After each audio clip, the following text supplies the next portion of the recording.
speed is pretty high. I think we had a great intensity out there already, and I think everybody's looking forward to the game. Yeah, I mean, I think everyone's really focused and dialed in on making this team better and on having a better season this year.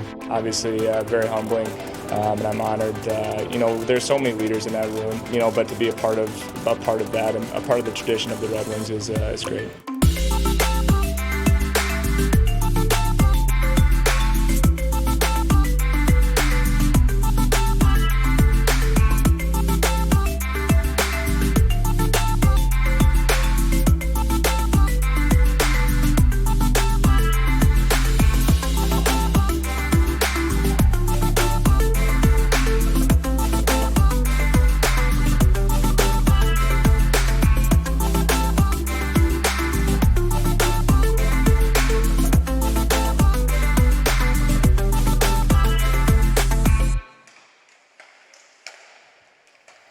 Hey Red Wings fans, welcome to the 2019 training camp live stream presented by Huntington Bank. Today we have the red and white game, the team scrimmage that they have every year, and I am joined by Ken Callan, Art Egner, your favorites, my favorites. We're excited for this scrimmage. It's a way to see the prospects, the veterans, rookies. Everyone's out on the ice right now, but we are missing Dylan Larkin, which is a disappointment for not only me and Art and Ken, but I know also the fans watching. But we have some awesome lineups headed into this game, Ken. Well, it's going to be a fun red and white game, and really this is the official end of training camp, right, even though the team has another practice tomorrow, Carly and Art. But it's fun to watch the guys play, and Coach Blashill wanted an even matchup between the white team and the red team, so he kind of split up the lineups. Got some good line combinations. Obviously, you mentioned Dylan Larkin will not play in the game. I believe they'll have a press conference after, and he'll talk a little bit. But, other than that, we've got some fun here this afternoon. It's a sellout, and, again, it's been great all week here in Traverse City. Right. I wouldn't be alarmed about anything. We don't know exactly, maybe Dylan's a little bit banged up. I'm not going to speculate on that, but he was the last. Saving himself for preseason. Well, yeah, he was the last player off the ice yesterday, too. He was doing that tip drill that we talked about when we were live streaming yesterday. I'm sure he'll be fine. I think the interesting thing about that is that when you look at these lines, and, Ken, maybe – and Carly, you were here last night, too. Yeah. It looked like Blash kind of learned from the celebrity alumni game, the way these things are evenly matched out like they last night when they had NHLers on both teams. But if you look at it, Joe Veleno is centering Anthony Mantha and Tyler Bertuzzi. That's a killer line. Yeah, and I think that shows you just exactly where Joe Veleno is and at this point. I think they really want to see him. Absolutely, and we talked about Anthony Mantha. He's actually looked pretty good so far. He's got that ability to score. He had a great season after the regular season over in Europe, and it's going to be fun to watch all these guys. And then we're going to focus a little bit on some of the guys that we really haven't talked about in the last couple of days here in Traverse City. But you're looking right now at Trevor Daley. He's one of the veterans on this Red Wing team. And right now, both teams are just going through some drills before the start of the red-white game. You mentioned Daley, and I just want to point out that Daley, it looks like he's paired up with Sider. So that'll be a fun veteran, rookie kind of, see how they can communicate on the ice. Well, yeah, exactly. I mean, I'm eager to see that pairing. I'm eager to see Mo Sider because I would imagine, and Jeff Blashill said that when he saw him at the World Championships last May, I guess it was, or June, but he said that Sider played it close to the vest. He was a little more, not timid, that's not the right word, but he was more defensive-minded. We saw in the prospects tournament, and Jeff also said this, that, we saw a very aggressive Mo Sider pinching in and being, quarterback in the power play, taking shots, really playing a more of an aggressive game. I would imagine that he's going to dial it down a bit in this game. I don't think we're going to see hopefully we see something in between. I think that would be ultimate of what he was in the World Championships for Germany and what he was for the prospects team. But I'm eager to see, and it makes sense that he's playing with Trevor Daley, a veteran, over 1,000 games in the NHL, to kind of get acclimated to the time, the space of the NHL game. Because make no mistake, usually this game, it's not a fun game. It's competitive. The guys really go out after each other. Each team wants to win. But with a new boss now, I think that this game takes on another added dimension because this is the first time that many of these veteran Red Wings will have an opportunity to show their wares, if you will, to Steve Yzerman. Well, the big test for Mo Sider absolutely will be this coming week, and I guess he's slated to play in the game at Chicago, and it'll be interesting to see how he goes against guys like Patrick Kane and Jonathan Taves, and then as the week goes on, you've got some other matchups that he'll be going against. We saw Valtteri Filppula there a little bit. Good to see old number 51. He changed numbers. We were talking about that before we went on the air with Franz Nielsen, and I don't know if there was a little payment going on there to get his number back, but you never know amongst these pros. But there's a good look at Valtteri Filppula, good two-way center iceman, and a veteran now in the National Hockey League. Yeah, you mentioned Filppula, but he is paired up with Andres Athanasiou and Taro Hirose. That'll be another awesome line to keep our eyes on. Well, that could be a line to start the season, fast Carly. Line. Right, yeah. very fast, a lot of skill on that line, and Nielsen, Filppula. I saw 51 out there. I better be like, it's confusing. It's confusing. I keep saying this, but really, Val Filppula, if your eyes aren't deceiving you, ladies and gentlemen, he still looks basically the same as when he left the Red Wings. Just amazing the way he takes care of himself. But yeah, Steve signed him obviously as an unrestricted free agent. He left the Red Wings for Tampa. He was subsequently traded to Philadelphia. Spent last year with the New York Islanders and had a good season. And this is one of these transitional players as the Red Wings get the rebuild going here and get set. He's a good, safe player who is going to bring a lot on and off the ice as far as teaching these younger Red Wings what it's like to be an NHL player. Yeah, and another line I'm looking at on Team White is a new face around here, Ernie, and new number 81, Nielsen, and Zadina. I'm hoping Zadina gets a goal today. I know he's just itching for one. He's getting pretty frustrated. This whole week and a half up here in Traverse City that he wasn't able to meet the back of the net. Ernie was a guy that played for the Tampa Bay Lightning, and he always seemed to play well against the Red Wings, Carly and Art, and he's one of those guys. I look at him as a Kirk Maltby type. He's not afraid to go out there and bang bodies, tough, gritty player. And, Art, he's got that ability to score on occasion as well. Right. Talking to some people, I guess when Ernie was moved to the Red Wings, it didn't play well with the Tampa fan base. He was kind of a fan favorite, much like Kurt Maltby was. I mean, I think that's a great comparison. I think playing with a crafty veteran like Nielsen, and then you have Adam Ernie, who is a crasher and banger to a certain degree. I think Zadina's going to get some space in this game, yes.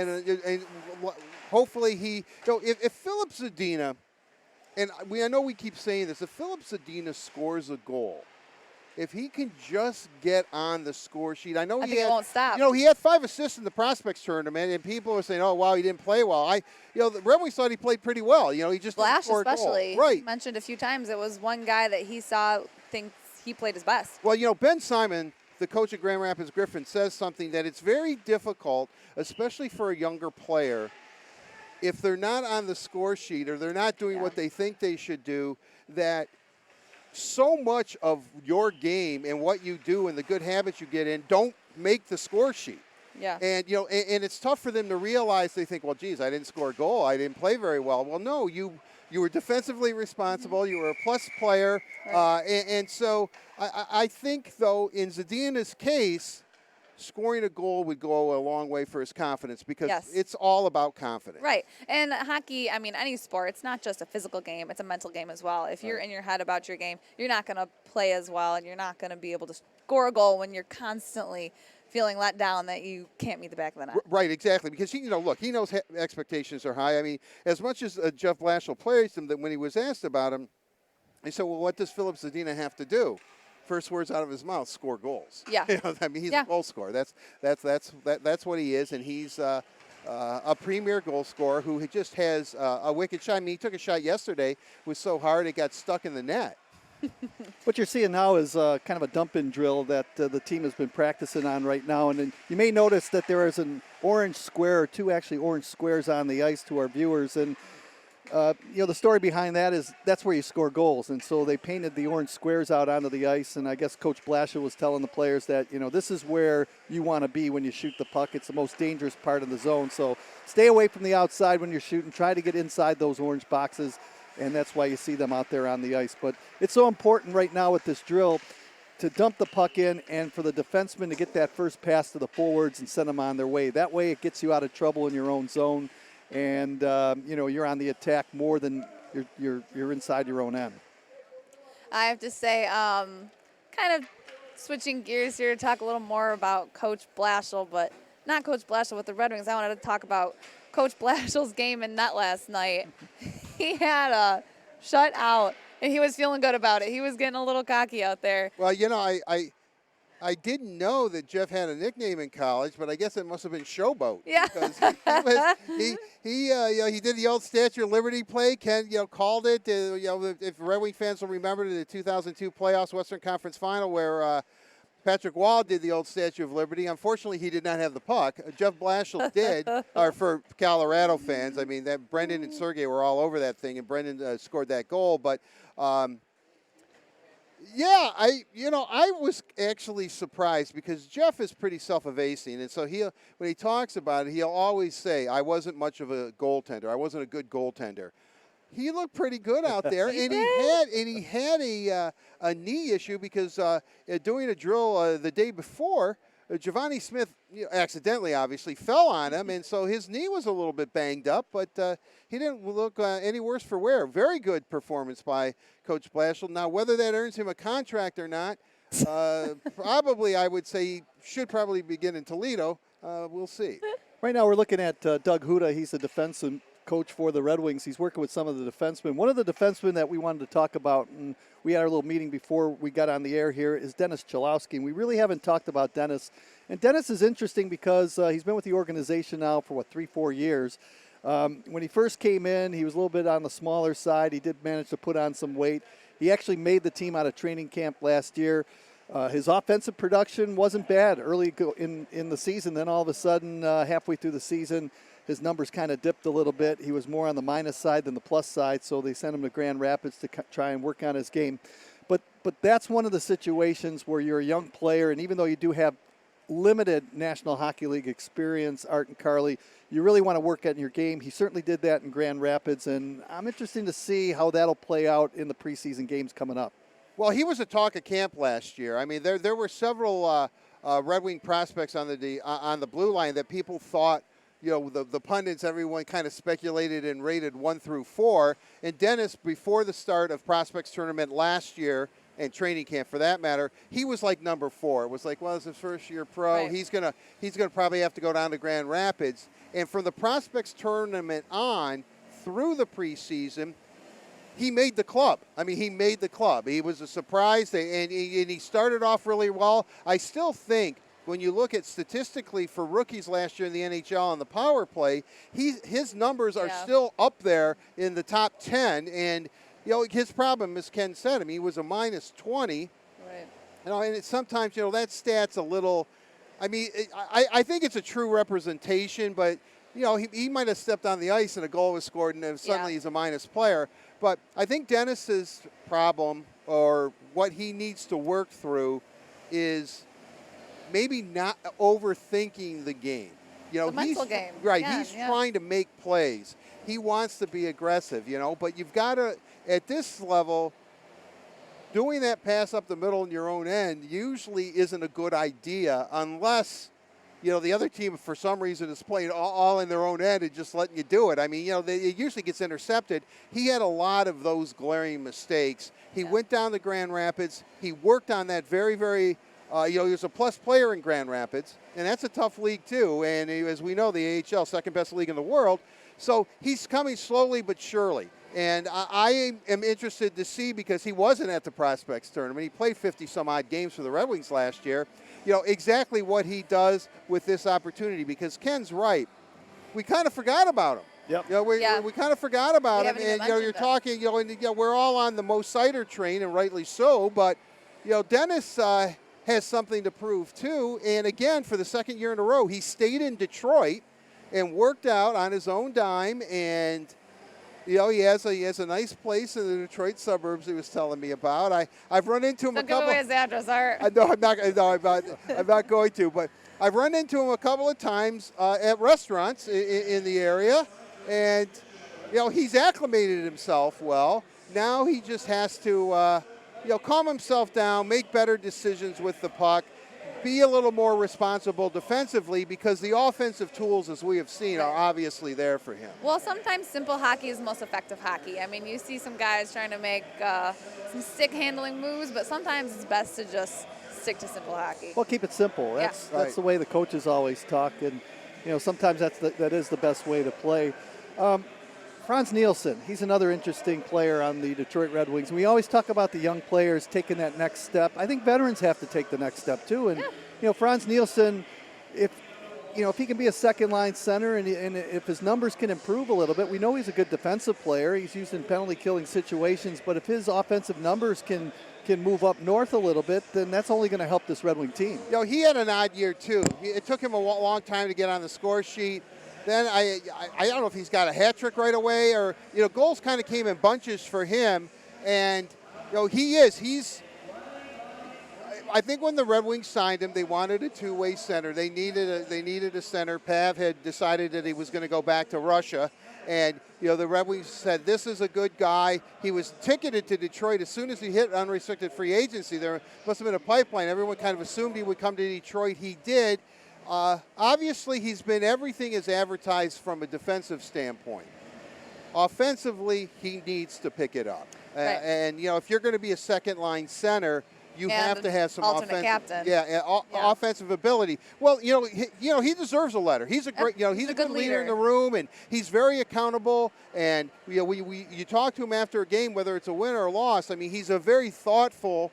And he gives you, heartfelt answers. Honest as well. Right, he is. He's always very honest. And that's what you really want, exactly. Yeah. So, but I think he would be the first to tell you that he's got to pick it up offensively. I mean, he's playing with some pretty good players today. Oh yeah. In Zadina, and I think because he is such a good passer and can set people up. I mean, that's really kind of his bread and butter in the offensive end.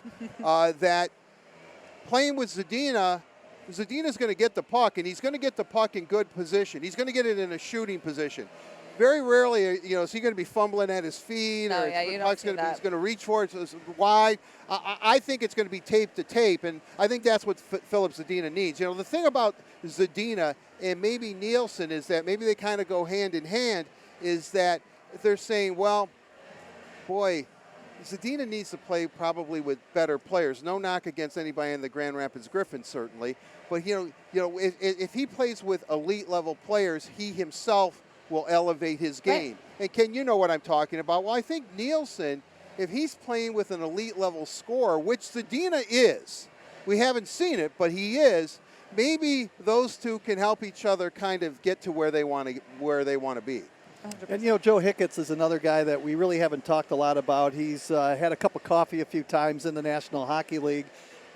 He competes like no other player competes. He's not a big player, as we know, but he certainly competes. This is a big year for him, and the Red Wings are going through a little bit of a rebuild there on the blue line. They have some depth now. Joe could come in and help out, but this is a big training camp for him, and it's getting to the point now where I think the team needs to make a decision on what they're going to do with Joe Hicketts. Well, if Joe does not make the Red Wings, he has to clear waivers this year, meaning that he'll be exposed to the other 30 teams in the NHL.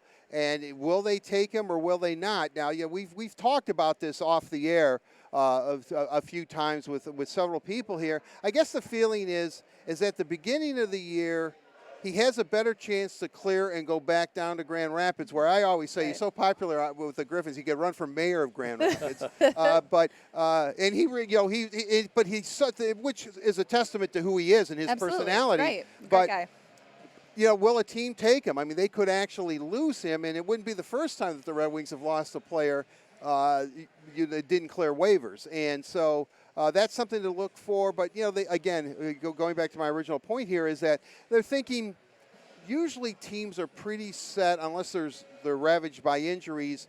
usually guys clear waivers, even defensemen, even though they're at a premium. So maybe the Red Wings will sneak him in and he'll be in GR. I would expect that he would be the first guy, one of the first guys called up if injuries happen. The Red Wings are a little bit long in the tooth on the blue line, as we know. Right. Last year, though, was just unbelievable, the injuries they had on the blue line. I mean, there was... it got bad for a second there. It really did. So, yeah, Higgins is a guy you root for simply because he's such a great teammate. He, again, in accountability, good hockey sense. And, if he had, even if he was like 3 inches taller, he would be a mainstay on the Red Wing blue line because of who he is. Because he's on the smallish side. He's always heard it. He's never going to make it. He's never going to make it. Each level he tried to play hockey at, they told him, go home. But he kept sticking with it. Joe's problem at this level, the elite level, the NHL level, he has to be a better skater. Right. Well, and one thing about him is he hustles hard. Like, he plays hard. You can tell when he's out on the ice. He's everywhere. And he's really, he's working hard. He's skating hard. But like you said, he has to skate better. Well, Luke Witkowski last year, I was talking, Joe was one of our bloggers last year for our Taking Flight series. Shameless plug. And, and I was telling Luke, the way he plays, he's so, we're trying to figure out a name, and Witter says, he's kind of like a bull in a china shop. And he goes, yeah, he goes, I like that. He goes, he's a pit bull in a china shop, and that was the name of his blog, Pit Bull in a China Shop. But which is, he's a rough and tumble player, even though he's 5'8" and about 180 pounds or whatever. Yeah, his size doesn't matter when he's out on the ice. Right. We were talking with Steve Yzerman too, and he was addressing the media a couple of days ago after the first day of camp, and he was talking about that there are jobs to be won. And I kind of look at the third and fourth lines of the Detroit Red Wings. So you look at players like Jacob Delarose, N. Christopher N., Michael Rasmussen, Evgeny Svechnikov. These are all competitive players that are in a position where you can't keep them all. Some of them may have to go to Grand Rapids. Some may not make the team. But it's an interesting scenario that jobs are on the line, and there's not a lot of room for all the players to be on this club. Right. Well, you're right. This is an interesting dynamic because what we alluded to. Not only do some of these young guys that are third, fourth line guys or want to be third and fourth line guys, some of your veteran players like a Darren Helmer or Justin Abdicator who want to rebound from from down years. Yeah. There's a guy sitting in this crow's nest here who knows a thing or two about hockey, how to play the game, and I think that. They themselves, and that's why I think this could be a really competitive game. Not that it hasn't been in the past, but everybody out now it's audition time. It is audition time. Steve Yzerman's here. He's looking at it. He wants to see what he wants to. One of the reasons why Steve said, and Blash indicated they didn't want to pick a captain is because he wants to get a real feel for this team. I think he has an idea of where he wants to go and how it might pan out, but he wants to. He wants to take his time and meticulous. I mean, he was, even as a player, he didn't say a whole lot, but he was always thinking. And I'm eager to see what he's going to do. So I think there's a lot of, when he came out and said jobs are on the line, and when Franz Nielsen talked the day of the golf outing on Thursday, he said players are on their toes, and he said that 2 or 3 times in the conversation that when answering questions. And there was a time where I think maybe players come to camp and they're going to get in shape, and they know that they have a secure spot. When he says everyone is on their toes, everyone's on their toes because of one person. Right. Steve Yzerman, who said jobs are available. So this is going to be very interesting to see how this really pans out on all levels. Certainly I think you look at Athanasiou, Larkin, Mantha, and, of course, Bertuzzi. Yep. And then after that, I mean, there's guys that you can pencil in, but there's availability. Giovanni Smith, Steve talked about.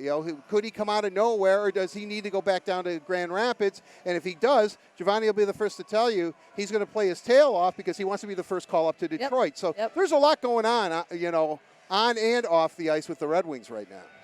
Well, this is the annual Red White game, and you're watching the live stream from Center Ice Arena in Traverse City, Michigan, with Art Regner and Carly Johnston. I'm Ken Kell, and in just a few short moments, we will begin this Red White game. And it's always great to be up in Traverse City. This is really kind of the official close of training camp. We mentioned that they'll practice tomorrow before heading to Detroit, and their first game of the preseason against the Chicago Blackhawks at Little Caesars Arena. But the fan support here in Traverse City, just terrific. We got people that are tailgating outside. Oh, yeah. You can't get a ticket for this game, and it's just so interesting to be here. And again, we want to thank all the people in northern Michigan for their support, and they make our jobs a little bit easier. And it's always fun to come here and just be a part of training camp. Right, just a wonderful group of people here. Most of them are volunteers. They don't really work here at Center Ice Arena until the Red Wings come up with Prospects Tournament. They do a wonderful job. They make you feel welcome. They'll do anything for you. And Ken's right. And Carly, I know you feel this way too. They do make our jobs easier because they're very accommodating. Whatever we need, we get. I think sometimes Ken's a little overboard when he wants them to pick up pizzas and stuff for him, but that's Ken. And he's earned the right to be that way.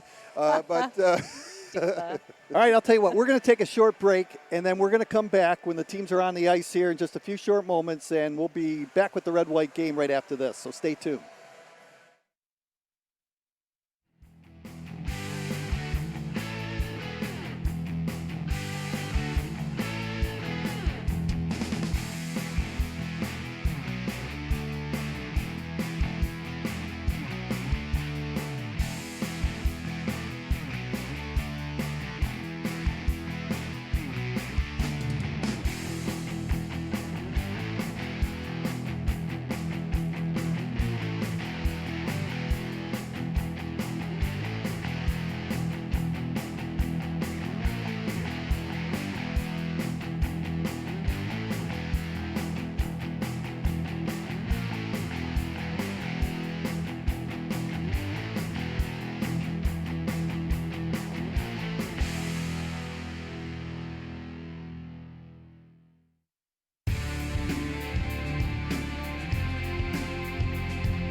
I didn't know that. Here we go. Welcome back, Red Wings fans. The guys are out on the ice, Team Red and Team White, and we are just moments away from puck drop. I'm joined with Art Regner and Ken Cal. We're very happy to have you here to bring you this 2019 training camp live stream presented by Huntington Bank. Well, it's great to be here. The teams are out onto the ice, and here are a couple of rules for the Red-White game coming up in just a few short moments. It'll be 2 25-minute stop time periods, 3-on-3, the last 5 minutes of both halves, so that'll be a good experience to watch some 3-on-3 action. Penalty shots, then face-off for penalties. Runtime potential is going, past 105 minutes, so I just think that That's it's the going to be guideline. a short but fast, quick game here. That's what I have to say about it. And these players are excited about showcasing their talents in front of a sellout crowd here.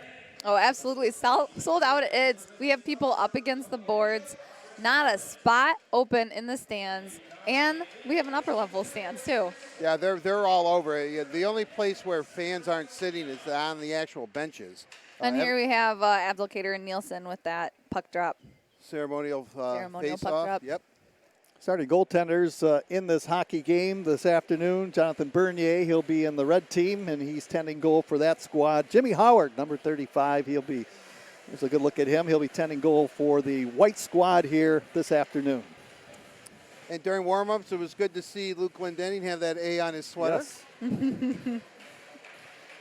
We want to start this game up front for the white team. You've got Bertuzzi, Valeno, and Mantha. We'll keep an eye on them with the Kaiser and Ronick on the blue line. Filppula out there with Andreas Athanasiou for Team Red.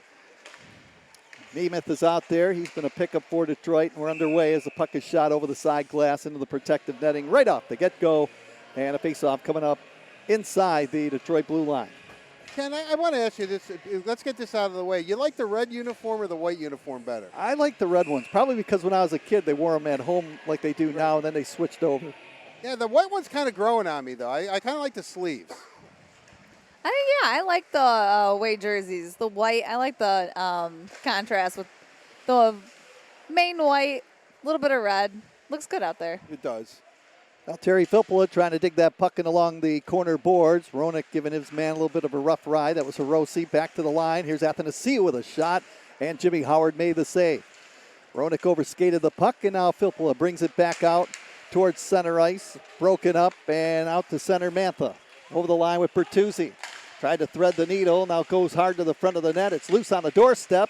Bernier is on top of the action. He makes the save, and he will hang on. I would imagine we'll get a line change here from both teams early on in this scoreless tie. Joe Valeno right where he should be, right there in front of the net, fighting for that puck. And, you bring up a good point, Art, is that Mantha always skates north. And right. We saw it right there. He tried to thread the needle to Bertuzzi, and the pass was knocked away, but he kept moving that puck forward to the front of the net. Anthony Mantha has looked good in workouts. The one thing is that Red Wings don't scrimmage anymore like they used to here, and so this is the first time we're actually seeing them play in a controlled game environment. Jonathan Erickson with a shot from the blue line. Bernier deep in the crease made the save. Kasky pinches in and holds the play alive. Here is Zadina making his way into the right circle. Got it back to Kasky on the blue line. Oliver Kasky backhands it up the near wall. Franz Nielsen shovels it down low.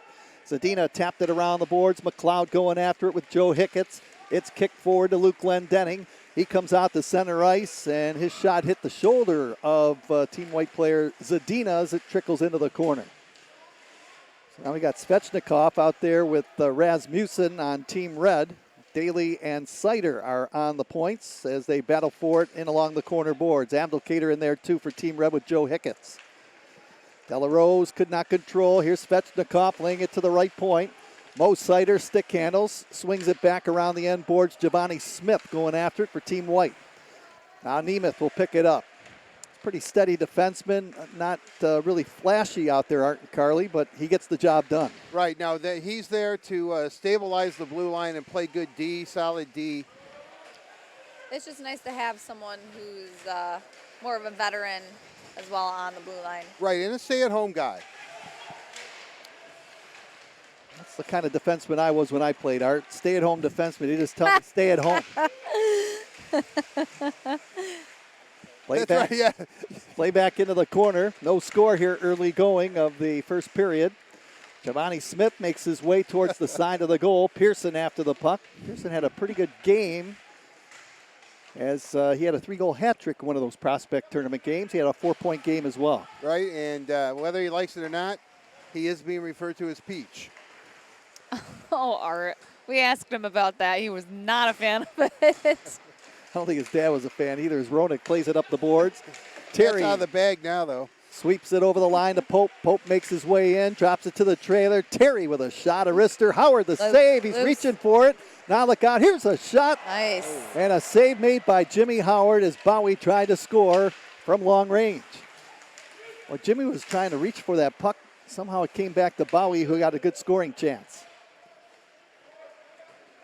Dennis Chalowski, we were talking about him in the pregame show, dropping it back to Valtteri Filppula, who charges over the line by Veleno.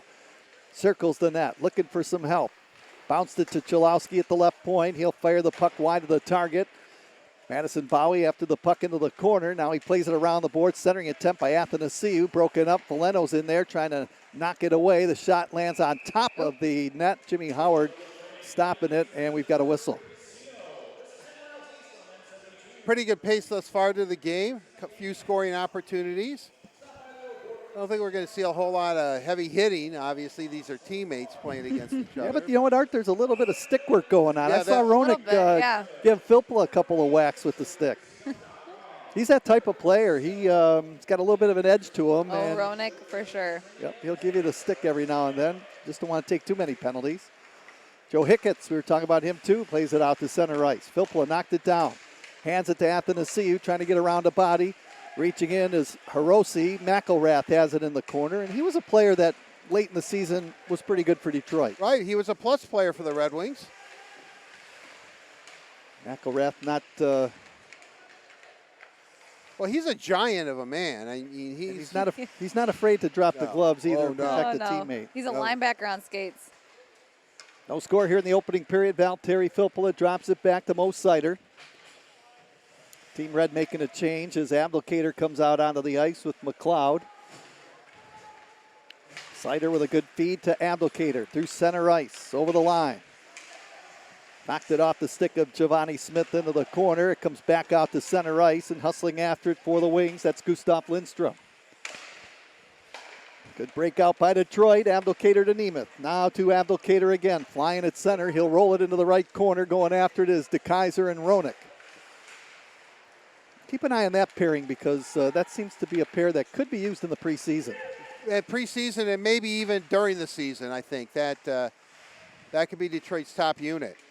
Ryan Kuffner, he's out there wearing number 56 for the white team. He was the leading point getter in the prospects tournament for Detroit as Nemeth outlets it to the line. It's held in barely by De La Rose, and he'll sweep it down into the corner. If you're just joining us, Dylan Larkin not playing, Mike Green not playing. So there are some of the, which we would consider stalwart and regular Red Wings that are not in this game, but. No score opening period, pretty good pace. 2 25-minute periods. There's 19:23 to go in the first period. Out to center ice, Pumple. And Pumple was a guy that can score goals, especially with the Grand Rapids Griffins. Right, he certainly is. I mean, he is Windsor native. Elson with a good move, Bernier the save. Went crashing hard as N comes away with a puck for Detroit on Team Red. Dropping it back, it's in the skates of Madison Bowie. Now Lashoff will flip that puck into the corner. He's been around a long time. Brian Lashoff, and we haven't talked about him. No, we haven't. And he obviously is one of those guys that, depending on the injury situation with Detroit, you can always call him up. He's a safe player. Just a reliable pro back there on the blue line. A lot of experience. Bouncing puck right to Bernier, and he will cover up and now scoot it aside. In deep is Anthony Mantha behind the goal. Mantha to Bertuzzi, out to Joe Hicketts. Misfires on the shot, and away comes Team Red. Pope along the left wing. He is hit hard right down below us by Dylan McElrath after playing the puck in behind the Team White goal. Here's Joe Veleno for Team White. Moves it up the right side to Mantha, chugging over the blue line. Circles the net. Nemeth lost his stick. Mantha controls, left circle, fired the shot, and that one ends up in behind the goal. A lot of traffic out in front. Mantha trying to make the play right there. Now helping out is Veleno to Anthony Mantha, shovels it to the line. Good puck movement. Roenick using his man as a screen shot. The puck gets blocked, and Pearson comes out to center ice, and he is hit by Roenick right down below us after shooting it into the zone. A couple of stiff body checks right there, and that was Philip Roenick softening up his man. I don't think he got the message. He's hitting everything he can see here. Well, that's his game, right? He's right, a physical no, it is. Player. That's right. That's exactly right. And he also puts points up on the power play as Zadina brings it out to center. They stack the blue line. He shoots it in. Bowie has it for Team Red. Now to Athanasiou. Now a turnover. Here's Zadina trying to go upstairs, and he shot it over the goal. The puck goes into the corner. That's good quick release there by Phil, but he just Misfired. You want to see those shots on goal, though. That's the thing. Right, that's exactly right. Get it on target as the puck goes into the corner. Want to make that goaltender move. Hiroshi is knocked down. Abdelkader and Zadina. Zadina chipped it up the wing. Trevor Daly hands it ahead to Luke Glendenning. Glendenning fires a long shot in on goal. Howard the save. Swept it to the near wing for Ryan Kupner, and he'll bat it out of harm's way out to center ice. Not many shots here in the early going. 16:44 to go in a scoreless tie. Standing room only crowd here to watch this red-white game. I'm glad you're in tune. As a pass to Glendenning in the slot with a wrist shot. He tried to go upstairs and shot it over the crossbar. Glendenning with a bump on his man. That's Dylan McElrath. Up the near wing. They battle for it. It's chopped in along the boards. And Art and Carly, a good pace here in the early going. Certainly a good pace. One guy I'm also missing out there for obvious reasons is Nicholas Cromwell, who just retired his first training camp that he got to be on the other end of things. Well, that'd be big news if he decided, you know what, maybe I'm going to come strap back. up. Yeah, let me get out there. I'll get to that Tie up 1,000 my gauge. skates. Yeah, really. Then I'm leaving. Here's a centering attempt right out in front of the goal, and that one wide of the target. Lash off in deep from the left side to Kaiser with a shot. Bernier the save. Roenick misfires. Along the near wing, it comes back to the line, and Turgeon couldn't handle it. Down the ice it goes. Christopher in pursuit. The Kaiser gets there first, and now it's shoveled out to center. Nemeth swings it across. Now a feed pass to Nemeth again. Out to the center ice circle. Angles to the left wing. Shoots it off the glass. It eluded Howard into the corner. Oliver Kasky to DeKaiser up the far wing for Tyler Bertuzzi. That hair flowing in the wind as he makes his way up across the line. Got the shot away, and that one's off the stick of Madison Bowie and into the protective netting. You know, I thought when we were doing the Prospects game that the pace of that game were all really good. All 4 games that we were able to call that the Red Wing Prospects were in. But you can tell the pros are here now. I mean, this game is really, really fast. It's a bit of a different game when you've got the vets out on the ice, too. There's a look at Joe Valeno. He's going in for the face-off against Pearson. Pearson wins the draw. The Team Red squad brings it out to center. Madison Bowie. It'll be an interesting camp for him as he was picked up last year from the Washington Capitals. He's got it from the right point. Fired the shot through traffic. Pinball's out in front. And Pearson after it. Laid it off the boards. Mantha stole it momentarily.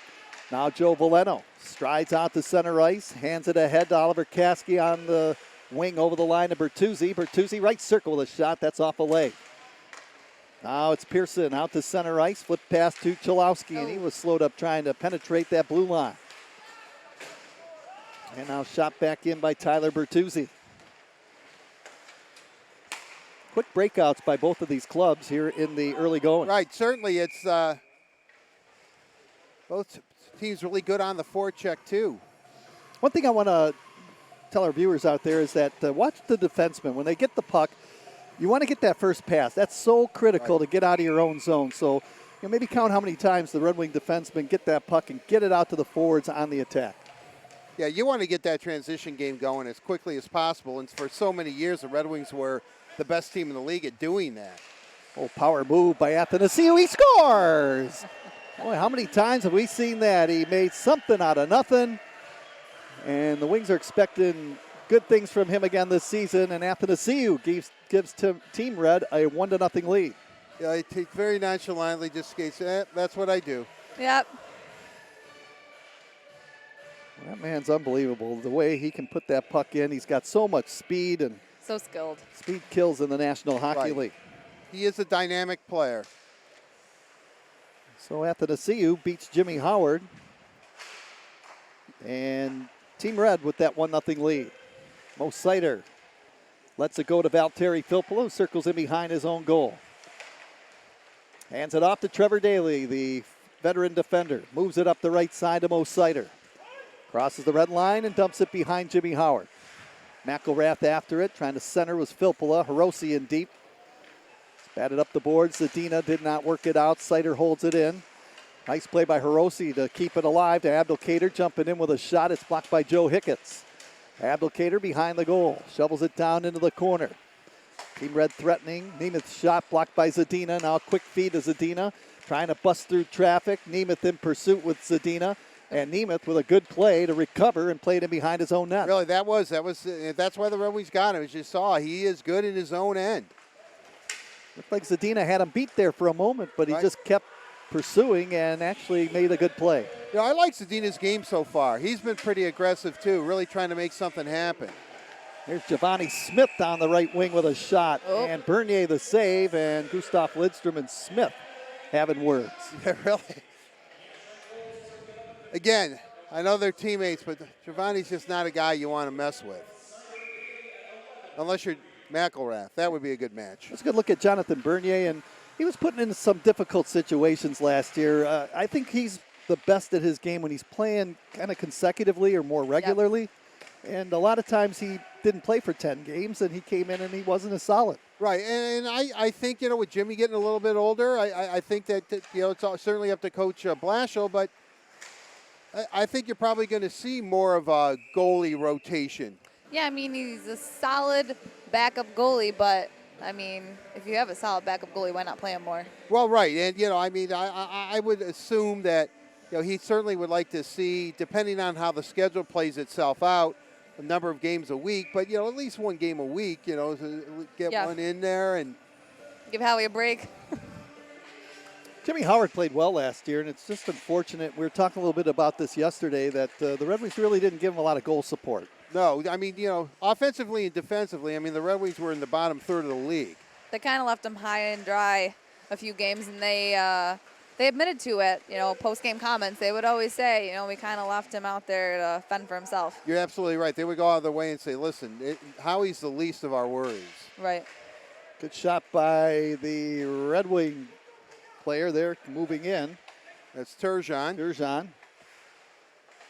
Elson with a shot, and that's off a stick and Whoop. over the glass and into the crowd. Heads up. 11:57 to go here in the first period, and it's 1-0 Team Red on the goal by Andreas Athanasiou.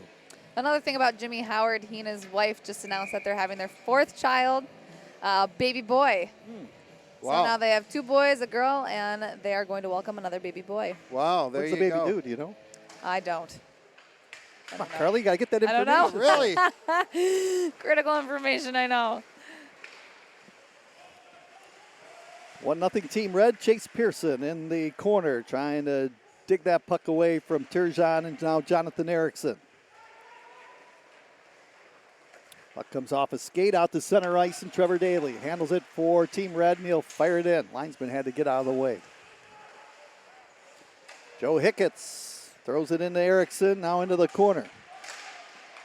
Long pass to Mantha, up across the line. He tried to make a move, and it Lost the puck. lost the puck, came off his stick, and Trevor Daly recovers inside his own end. Mantha, Bertuzzi, Valeno out there for Team White at the moment. Got Rasmussen after the puck. Team Red making a change as Filppula and Hirose are out there up front with Lindstrom and Nemeth back there on the blue line. A centering attempt, Rasmussen with a shot, it's blocked. And Art, that's kind of where his bread and butter is right there, Rasmussen. He's going to score a majority of his goals, and a lot of players do, obviously, but right there in front of the net, his hand-eye coordination, we've talked about it for a couple of years now, is extraordinary for a man his size. I can't help but laugh at all your bread and butter and toast analogies, guys. You can tell I'm Someone's hungry, craving bread. I think Ken's going to the all-you-can-eat buffet after this. I'll meet you there. An early start for me here on this Sunday afternoon. Really hope everybody's listening and watching the live stream and you're enjoying it. We're at Center Ice Arena in Traverse City, Michigan, the Red White game. Nemeth out at center ice. 1-0 lead for Team Red. Athanasiou, the goal scorer. Pass up the left side, eluded Rasmussen. It's back and behind the Team White goal. Jimmy Howard leaves it back for Joe Hicketts. Hicketts rolls it up the left side to Bertuzzi. Off a stick, along the far boards. Rasmussen trying to shovel it. Broken up by Roenick. Passes it across to Joe Hicketts. Out of Roenick, out to center ice.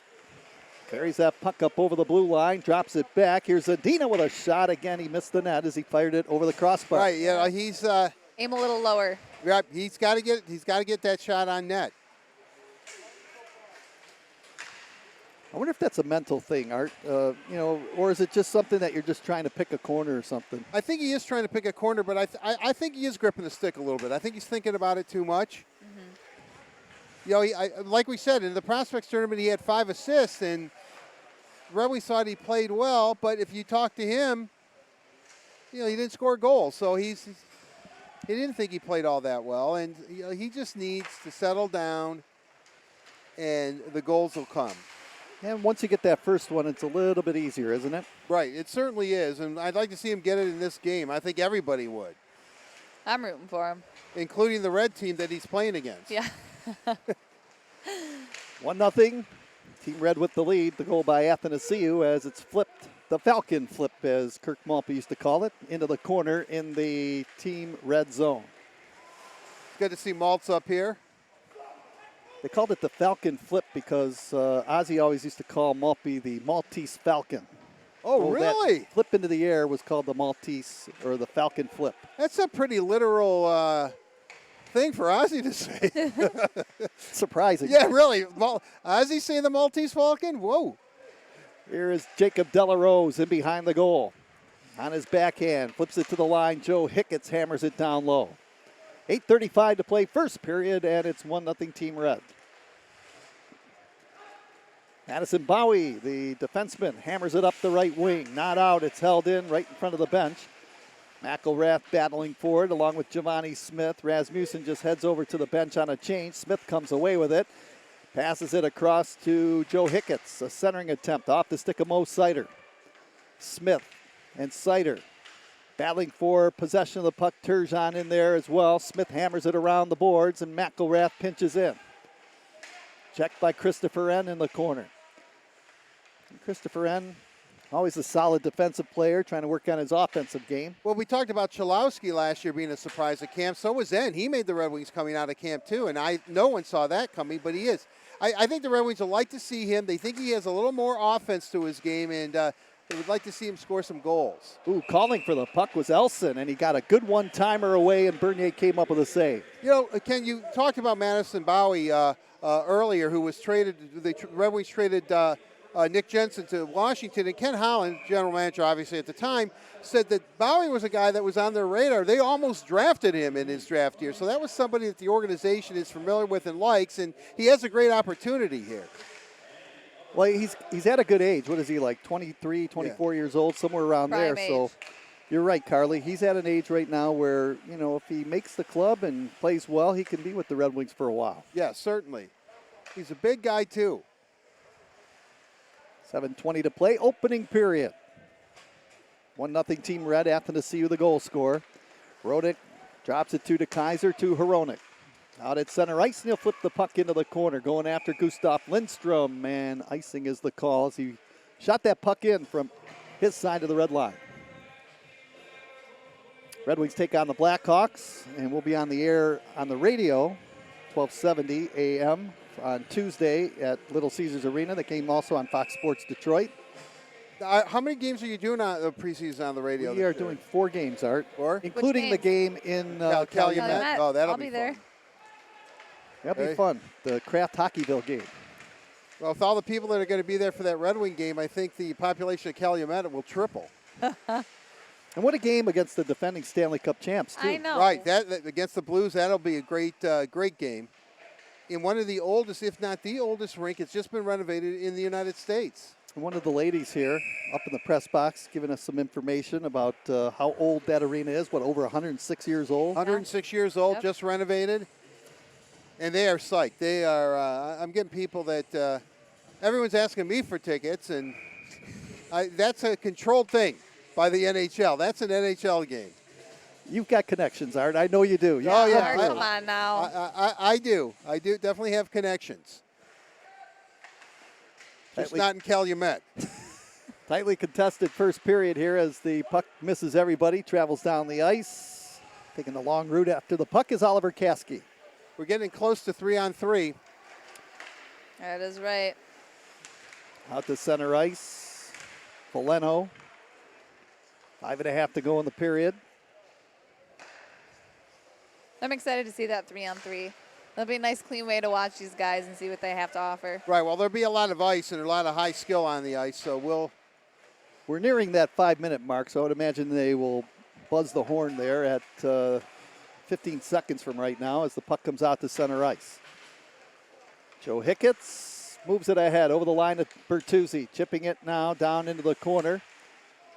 Franz Nielsen shovels it behind the goal. Chalowski outlets it in front of his net to Mo Sider. Good first pass, but it's broken up, and there goes the buzzer, and now we've got 3-on-3. Hockey coming up right here in the final 5 minutes.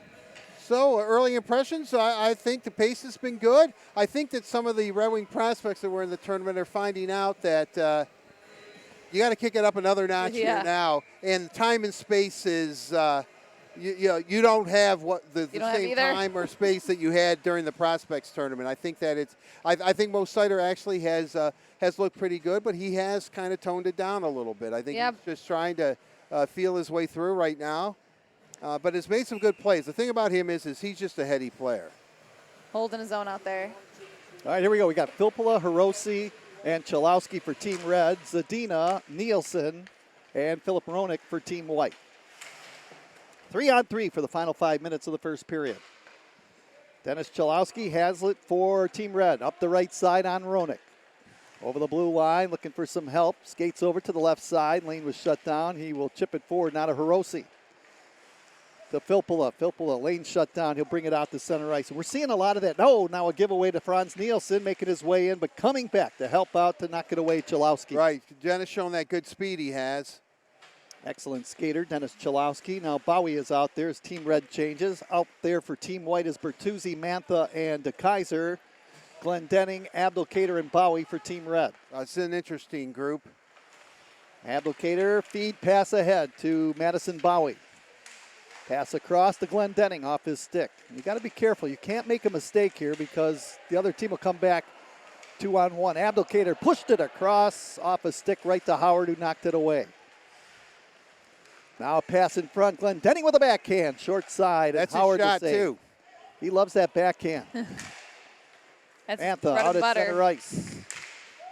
Bertuzzi helping out. He'll just come back into his own zone. Rasmussen for Team Red out there with Sider and Terry now. Mantha dumps it into his own zone. Team White will make a change. Here's Ernie. Coming over from Tampa Bay. Moves down quickly and behind the goal with some speed. Slows it. Throws it across. Kasky scores! Wow, what a shot. That's what, that was the advanced billing on him, is that he has a terrific shot. I think we saw it right there. And what a play by Adam Ernie, using his speed to get it deep into the zone. Then he found Oliver Kasky in that left circle, who fires it in to tie the game at 1. That's got to feel good. Certainly.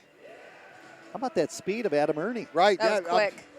You know, you look at the speed of this Red Wing team now, and they're a pretty quick club. Right. Well, you know what? After games last year, when you would talk to the opposition after playing the Red Wings, whether win or lose, they would say that Detroit's a really fast team, and they've added to it. Bernier out of position. Valeno trying to make a play. Now drops it back. Here's a slap shot and a save by Bernier. And that was a drive from the blue line by Oliver Kasky again. He's not shy about shooting. No.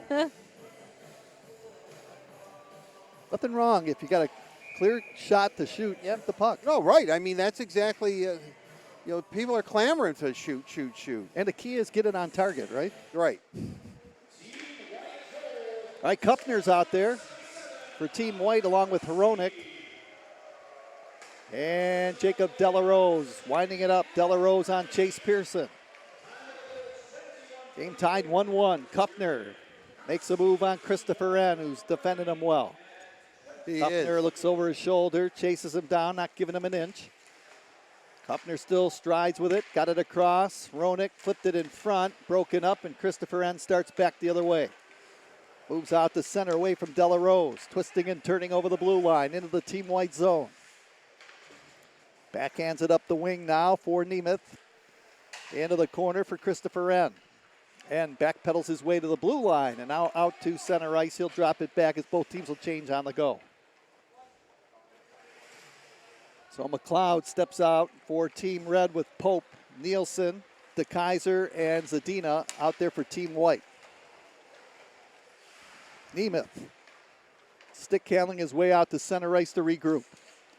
Throws it across. Pope with it, and he will wind it up. Drops it off to Nemeth, carries over the blue line, makes his way down low. Got it to Pope, slides it across right side. That's McLeod to Nemeth, and he'll backpedal his way out to center. So some patient skating by Team Red. They make another change. Right, they're just cycling if nothing's there, which we've now seen a lot on 3-on-3.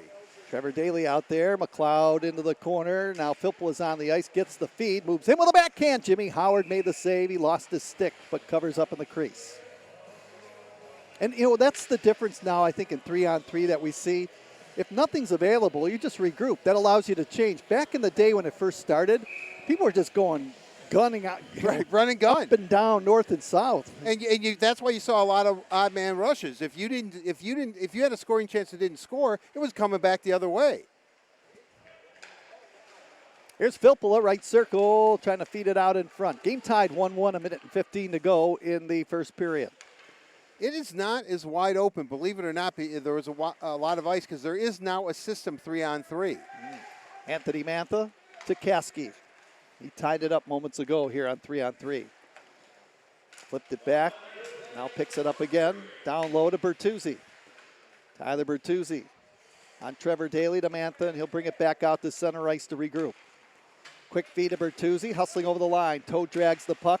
And he chopped the stick of his man. Comes away with a puck, slides it to the trailer. Roenick in front, a redirect by Mantha, and a heads-up save from Jonathan Bernier. Really, that was the best save of this hockey game thus far. I mean, Mantha, great play. Good defensive play by Taro Rossi as well. To be able to keep that puck in the zone. Bertuzzi was doing some creative moves out there, and he always seemed to come away with the puck, even after it was tapped away from him momentarily.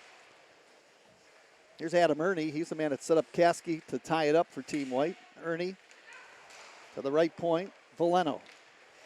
Joe Veleno to Roenick. Roenick brings it back to the blue line. Chasing him down is Abdelkader. Now to Adam Ernie again. Ernie at the blue line. Speeds towards the left circle. Lugs the puck behind the net.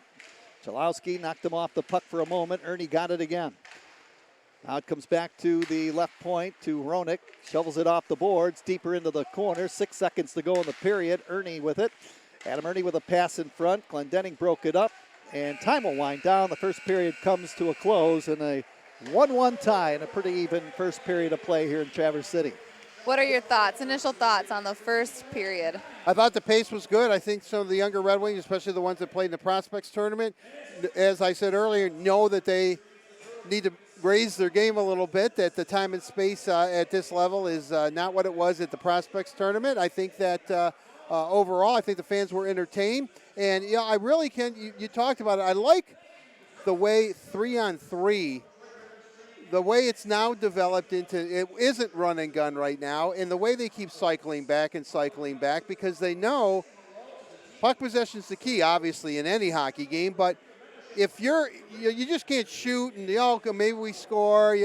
I can remember early on 3-on-3 they say, it's a free for all. It's not so much a free for all anymore. I mean, there is a system, and I thought that Team Red actually played really, really well by recycling the team. But then Team White, it's kind of a game of keep away now more than a run and gun game. What I didn't see is odd man breaks in the 3-on-3. Right, none. And I don't think I saw any of them. And, that's a testament to how it has changed and evolved now, because you don't want to take unnecessary chances in the offensive zone, because you turn the puck over, they're coming back the other way, and chances are the game's over then. Right, and that's how it used to be. I mean, when 3-on-3 first started, it seemed that, the games was whoever got the first scoring chance, if they didn't score, the other team was going to get the second scoring chance, and they score, and the game was over. I mean, these things, Ken no sooner had put his headset on the call overtime, and it was, 3-on-3, and it was over.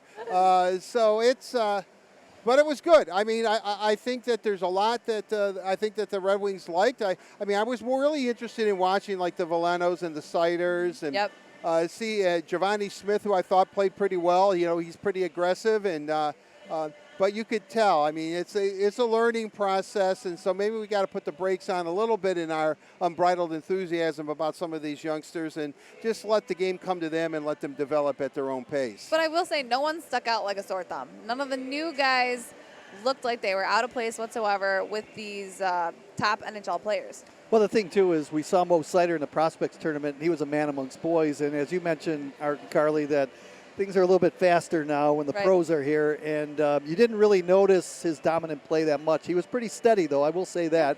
But you didn't see him dominate as much as you saw in the prospects tournament. You know, he's a great passer. He thinks the game really well. And, you know, he played it safe, which I kind of thought that he was going to do. You know, I think in the prospects tournament, he's playing with people right around his own age. I mean, there were certainly some guys in their earlier mid-20s in that prospect. He's only 18. But I thought he played well. I think Joe Valeno had a little bit of a learning period, if you will. I think that, you know, the Red Wings were putting the body to him a little bit, but you know, he's getting his nose dirty. I think you can tell that Giovanni Smith has a year of pro under his belt, because he was just mucking it up. He was just going in there. As soon as he got on the ice, you know, he went right to the puck and, you know, wanted the puck and, you know, was a bit of a puck hound. And so I think it's steps. You know, I think Dennis Chalowski had a nice period too. You know, Kasky played well. Kasky played really well. And, you know, Good. I guess if you really want to look at it, pretty impressive is Oliver Kasky looked good. Ernie played and well. Adam Ernie played very, very well too. You can see what Steve likes in his game. So a lot of good, positive things. And then, you know, the old wily veterans out there that we're used to watching. You know, they you know, were up there, up and down, plugging away too. So and of course, Andreas Athanasiou does what he always does. He doesn't need much time or space. Sometimes I'm amazed that he's able to score goals, but he was in tight on Jimmy Howard and put it past him and gave you know, his team, the red team, a 1-0 lead, and then 3-on-3, Kasky scored to make it 1-1. But pretty good period. I think the fans were really entertained, and I'm looking forward to the second period of action. We're going to take a quick break, and we're glad you're in tune to our live stream presented by Huntington Bank. And along with Art, Carly, myself, we'll be back with second period action in a moment. Again, a 1-1 tie after the first period. One more period yet to come. Don't go away. We'll be back in a few short moments.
Welcome back, Red Wings fans. We are kicking off the second period of the red and white game here in Traverse City at Center Ice Arena. It is tied 1-1.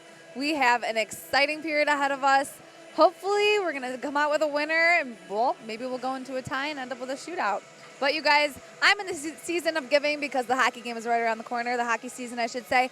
I have 3 pairs of tickets for the game Friday, September 27th versus Toronto at Little Caesars Arena. So comment "pick me" below in the comment section to get your tickets.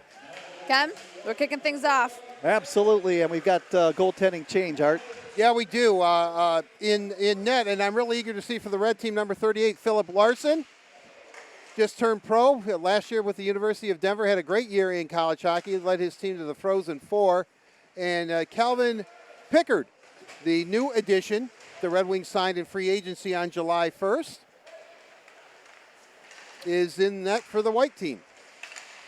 Pickard. Real eager to see, though, Philip Larson. He's been nursing a groin and didn't play in the Prospects tournament.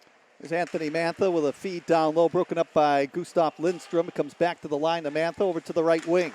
Shot taken, redirected in front, and Larson made the save. That shot came from Kasky at the right point. Kasky's got the lone goal for Team White in this 1-1 tie. You know, there's certainly a lot of prospects in the Red Wings have right now, but if Philip Larson can take control and really adapt well to the pro game at the AHL level, he could be fast-tracked. Because if you look at the Red Wing goaltending situation, Jimmy's getting older. Obviously, Bernier's here for another 2 years, but eventually, Red Wings are going to need a new goaltender.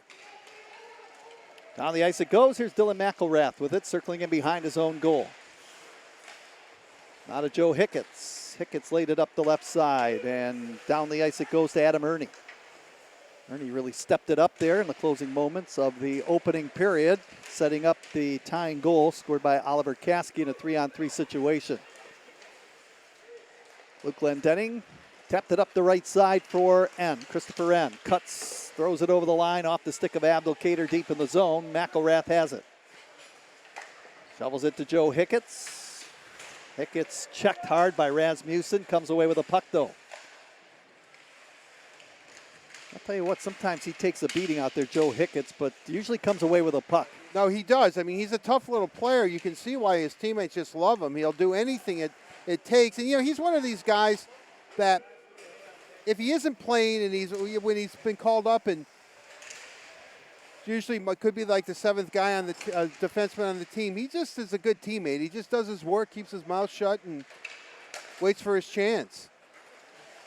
Game tied 1-1. We're in the final period of play. Down low into the corner. It comes back towards the right point. Here's Pope with a shot through traffic, and Pickard made the save and the rebound into the protective netting.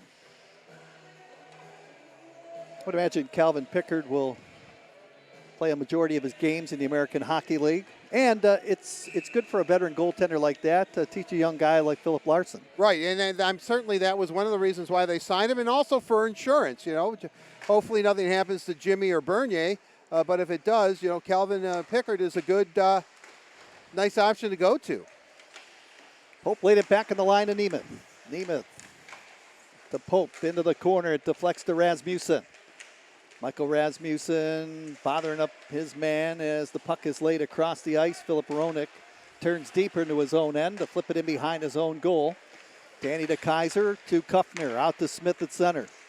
Up over the line, he fanned on the shot as he tried to work his way in. Puck travels behind the Team Red goal, and Kuffner turns with it, hands it off to Giovanni Smith. Smith poked off the puck by Svechnikov.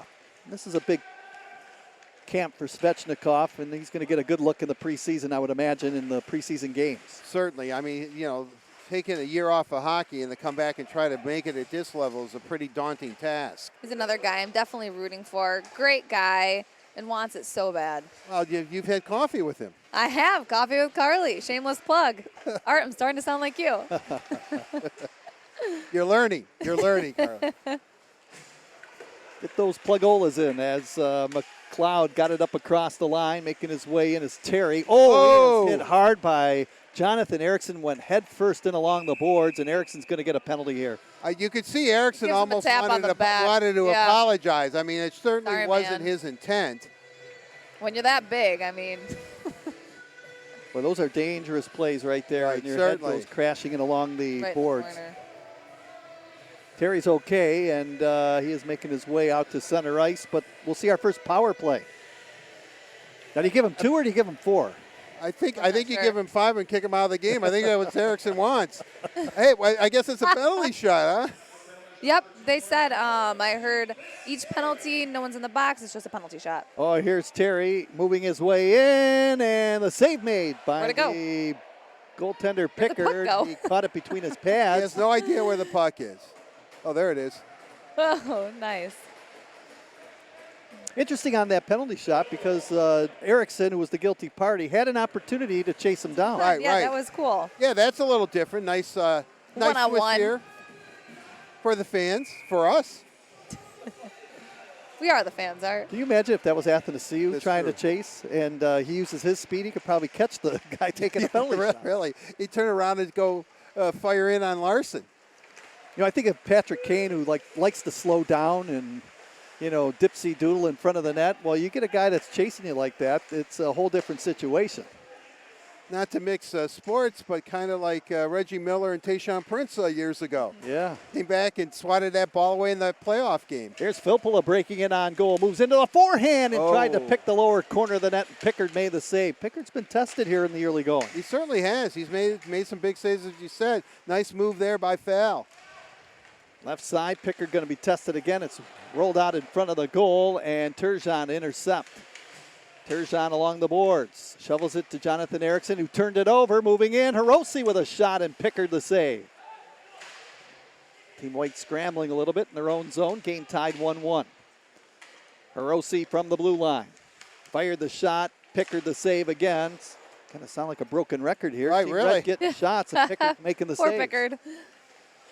Maybe well, at least it's a good way to showcase his talents. Absolutely. It's good work there. Silver lining. Christopher N makes his way in on Turgeon along the boards, twisting and turning his way into the corner. Circles the net. Feathers it back towards the left circle. Nemeth slap shot. Pickard the save and gives up no rebound. Pretty steady in goal, that Calvin Pickard, early in the second period. Right. Maybe he's going to call a timeout and say, guys, I think I'm being tested a little too much. Yeah. Let's move the puck down the other end. Yeah, really. Not trying to show off in this game, guys. Come on now. We know what I can do. It's Larson we all want to see, right? Yeah, I'm the veteran here. Yeah, really. Give the rookie a chance, yeah, let's right? go. Equal opportunity.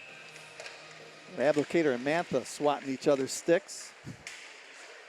Shot on goal again. Pickard the save as Nemeth fired it from the left circle. Seems like they can't get out of that end. He kind of looks like Jeff Blashill there, Pickard, last night. Blashill playing in net. Game tied 1-1 as we are in the second and final period of this red-white game from Traverse City. Live stream presented by Huntington Bank. Here comes Tyler Bertuzzi with Joe Valeno. Valeno over the blue line, makes his way in on Gustav Lindstrom, sends it out in front. Nemeth intercepted it, fires it all the way down the ice. They wave the icing off as Pickard will keep the play alive. Nemeth is looking pretty solid out there. Yeah. No surprise. You can see why they signed him for a couple of years. Right. Hopefully he'll give that Red Wing blue line core a little stability. Yeah. Kind of a defenseman's defenseman as he likes to stay home and is a pretty good defender in front of his own goal. Right, and he's big. Here's a look at Joe Hicketts making his way over to the Team White bench along with Dylan McElrath. They are defensive partners. They are actually defensive partners in Grand Rapids, too. They're kind of the, dating myself, the Mutt and Jeff of the AHL defensive pairings. Chalowski breaks out of his own end to Rasmussen up across the line. Working in on him to Kaiser. Got it around. Here's Philip Zadina with a burst of speed out at center. Quick pivot. Moves it to Franz Nielsen over the line to Kaiser. Jumping in with a shot. Larson the save, and the rebound came right back to Larson, who hangs on. That's a good play. You said something funny about how Pickard looks like Blash out there with a shutout in the charity alumni charity game. I asked him, I was able to interview him, and I said, do you feel any additional pressure, with scrimmage and practice the following day? You think these guys are going to chirp you if you play poorly in this game? And he said, well, they can chirp me all they want. I'm the one who's skating them. Right, yeah, that was... Gave me a little chuckle. That is pretty good. Line. Jeff is pretty quick-witted. Svechnikov dumps it in. 18:48 to play here in the second period. 1-1 tie, shot just wide of the goal mouth. Back in the line, here is Bowie. Working in on him, Adam Ernie. Now it's intercepted, Zadina. 3-on-2 over the blue line, down the middle. Pass right side for Franz Nielsen. Into the slot, Roenick with a drive, and the save was made from Philip Larson. Hard shot by Roenick right there as the puck is delivered into the corner. Gustav Lindstrom tapped it behind the goal to Dennis Chalowski. Chalowski circles back. In pursuit is Zadina. Smith on the ice for Team White after a change. 1-1 tie. Christopher Wren dancing over the line on Erickson. Pulls up. Tossed it back to Trevor Daly. It's intercepted by Smith. Smith rifles it from center in behind the Team Red goal. After it, Mo Sider and Smith. Giovanni Smith using that big frame of his to try and work it up the boards. It comes back to him. He fired the shot and a glove save from Larson. I think Giovanni Smith's been pretty impressive in this game. He's all over there, He's yeah. aggressive. He's fighting for the puck. He's winning most puck battles. Gave himself a nice scoring opportunity. And good save there by Philip Larson. Philip Larson's looked pretty good, too. And the good thing you saw right there is when you work hard, the puck follows you. Right. Yep. He was along the boards. He lost the puck. Got but it he back. continued to work, and it came right back to him, and he got a scoring chance. It's funny how this game works. Yes. Maybe I should adapt that in my my line of profession here.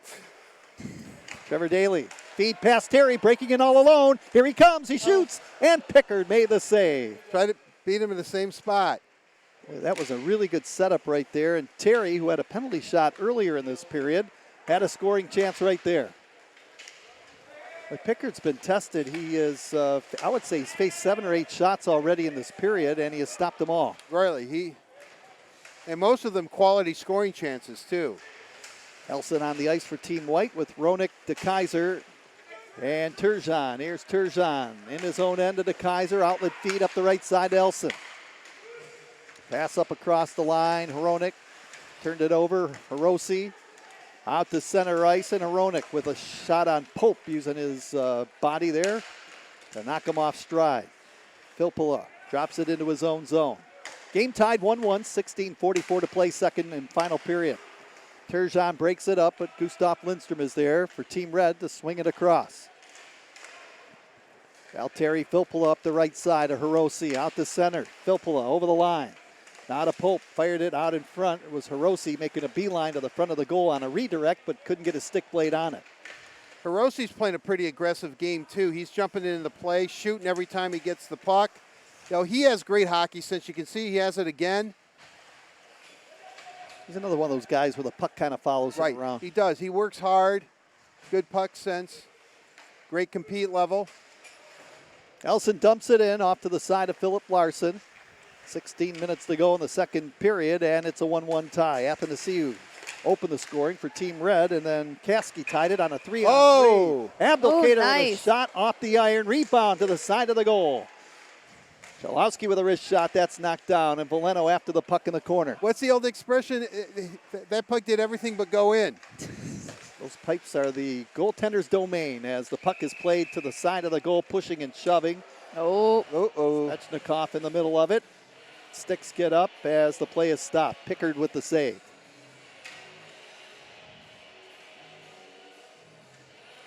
That's Jonathan Erickson I was in the middle of the pile. Jonathan Erickson's come to play today.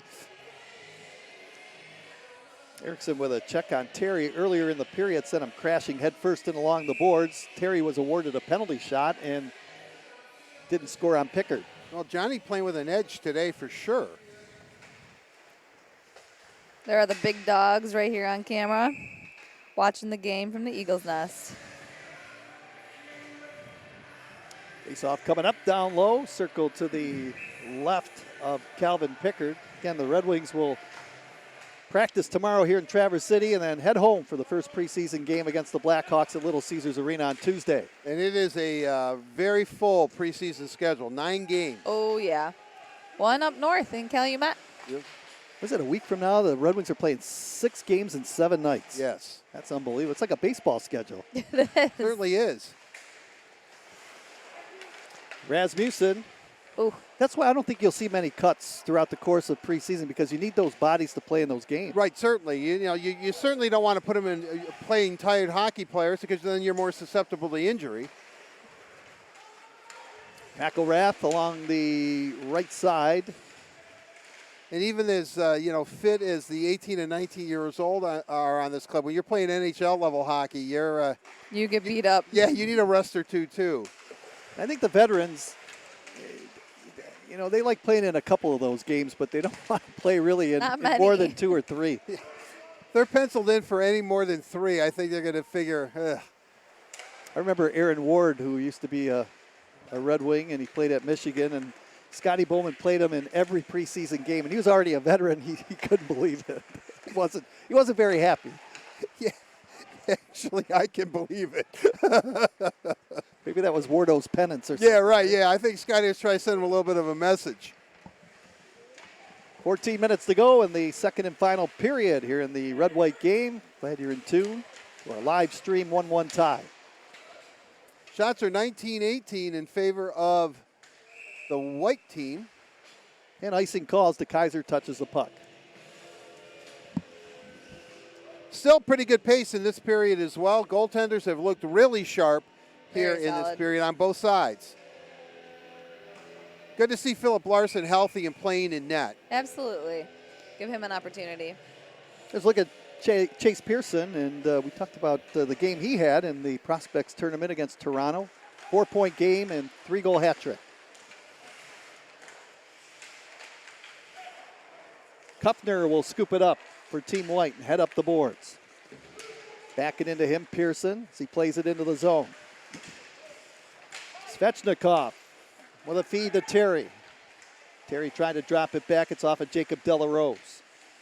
It's good to see Delarose back in the lineup after some heart surgery. Right, he had that procedure, and they said he'd be fully recovered by the time camp rolled around, and he is, and that's good to see, as Ken Happy said. to hear that. Yep. It's always gut-wrenching when you hear stories like that. Delarose with a block shot, and that one ends up into the crowd, and we've got a face-off coming up. I believe it's going to be inside that Team White zone to the left of Calvin Pickard.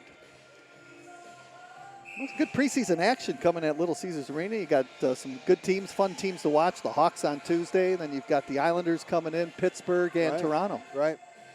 It's always great when the Leafs visit.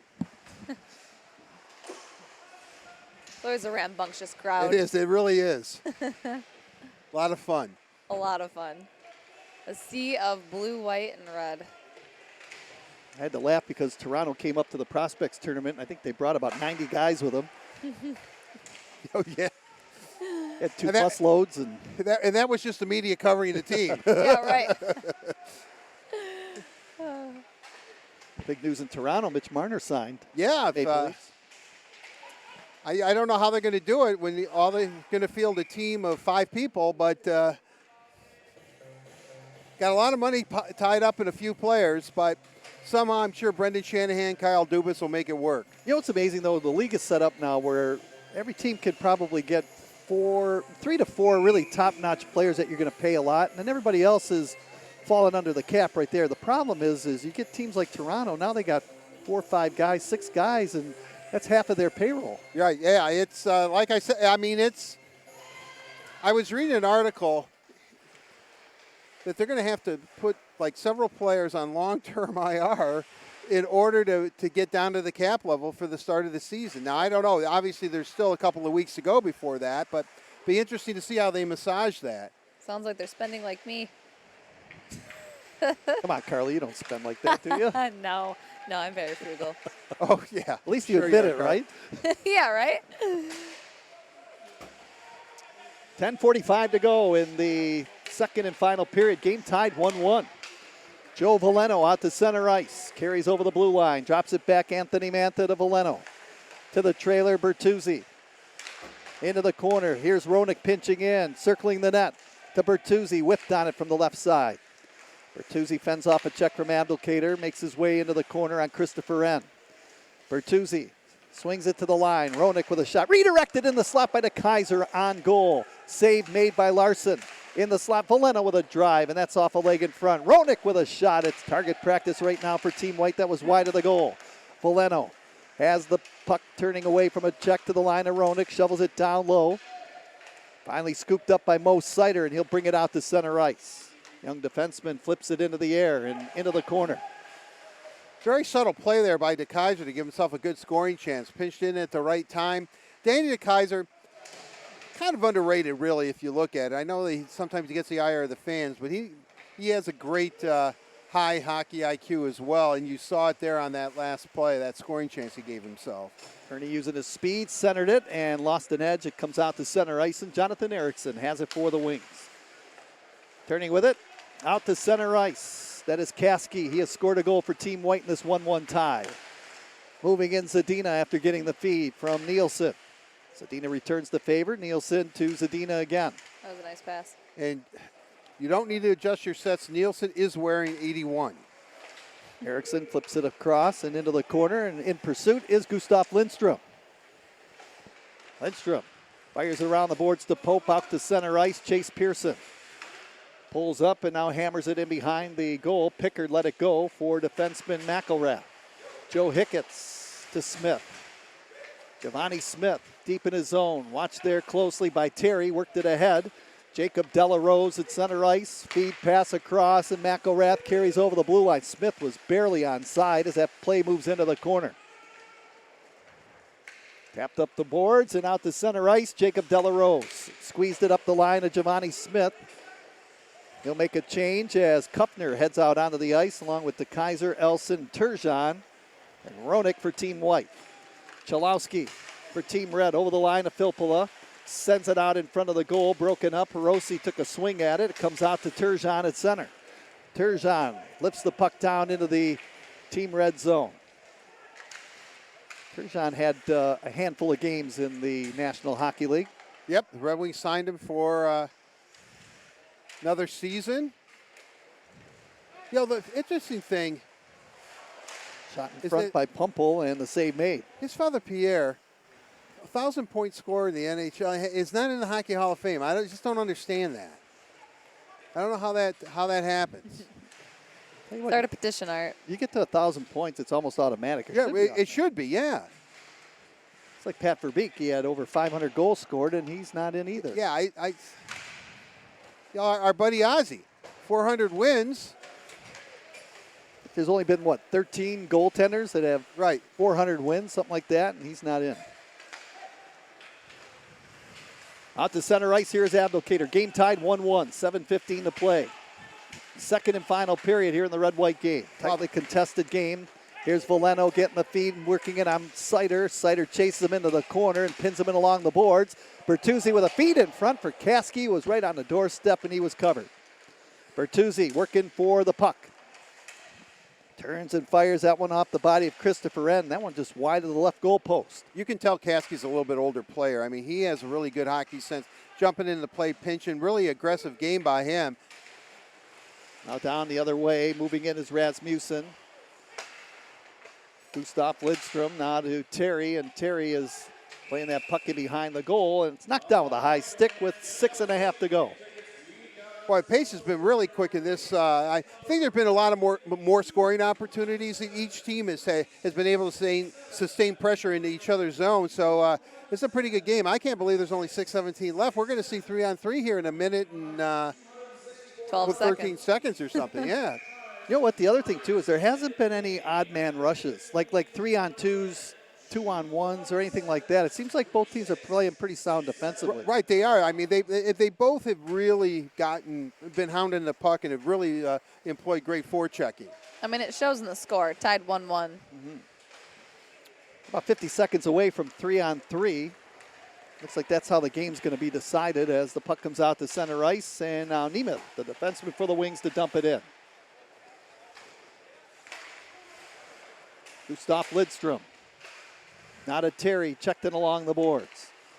Ernie, his pass went off a stick right to the side of the goal, and Pickard will hang on to it. Adam Ernie looking good in this game, showing some good speed. You know, he was highly touted in Tampa Bay, and I think you're right, Carly and Art. I don't think the fans wanted to see him go. He was an energy player there. Right, and obviously they're a deep team, and it was just a numbers game for him. Steve obviously knew that and traded for him. Well, I like him better with a winged wheel on his chest already. There goes the horn, and this game's going to be decided on 3-on-3 overtime in the final 5 minutes. All the scoring, only 2 goals coming in the first period. Athanasiou opened the scoring for Team Red, and then Caskey connected on a 3-on-3 to tie up the hockey game. Haven't really seen much of Andreas Athanasiou, have you? No, you know, he might be, I saw him in between periods, not in a uniform, but I thought he just took his jersey off, you know, again, put a new one on or something, but. I don't remember calling his name much here. Yeah, you know what, you're right. I don't think he's been out there. The other thing for people tuning in, Dylan Larkin and Mike Green, right, not playing in this game today. All right, so we have 3-on-3 here in a 1-1 tie. Mantha, Bertuzzi, and Hiroshi, or make that Hronik for Team White. Filppula out there with Hiroshi and Chalowski. Here's a backhand try by Filppula right out in front of the goal. Calvin Pickert made the save. Solid. He has been solid in net. Pete Skorich handing us some information here, saying that if this game is tied going into after regulation, we go to a shootout. Oh, yeah, I think Pete just made that up.